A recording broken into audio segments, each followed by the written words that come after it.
আসসালামু আলাইকুম ওয়া রাহমাতুল্লাহি ওয়া বারাকাতুহু। ওয়ায়ামকুরুনা ওয়ায়ামকুরুল্লাহ আল্লাহু খায়রুল মাকিরিন।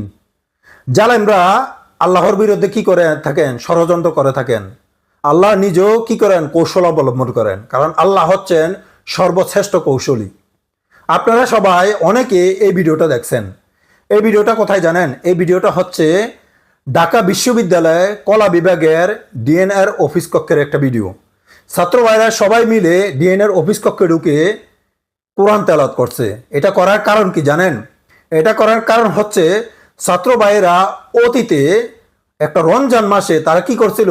কোরআন শিক্ষার একটা আয়োজন করছিল সেই ঐতিহাসিক বটতলায়। সেই দিন এই দিন কি করছিল?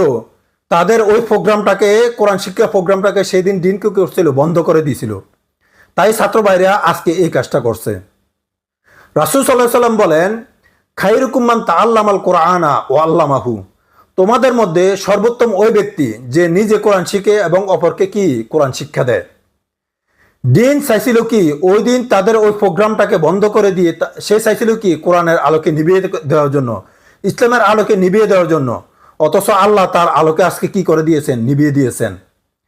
ঠিক তেমনি যারা এই ভবিষ্যতে কোরআনের আলোকে নিভিয়ে দিতে চাইবে, যারা এই ভবিষ্যতে ইসলামের আলোকে নিভিয়ে দিতে চাইবে, আল্লাহ তাদের আলোকে নিভিয়ে দিয়ে আল্লাহ তার নূরকে কিয়ামত পর্যন্ত কি করবেন? প্রসারিত করবেন। এটা আল্লাহর ওয়াদা।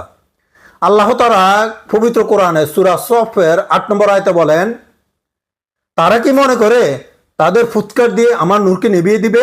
তা কোনোদিন সম্ভব নয়। কারণ আল্লাহ তার নূরকে কিয়ামত পর্যন্ত প্রজ্বলিত করবেন, প্রসারিত করবেন। এটা আল্লাহর ওয়াদা। সো আগামী দিনে বাংলাদেশ হবে ইসলামের বাংলাদেশ, আগামী দিনে বাংলাদেশ হবে কোরআনের বাংলাদেশ ইনশাআল্লাহ। জমিনে আল্লাহর মনোনীত দ্বীন ইসলাম থাকবে, বিজয়ের পতাকা প্রান্তে প্রান্তে বাতাসের ঝাপটায় উড়বে।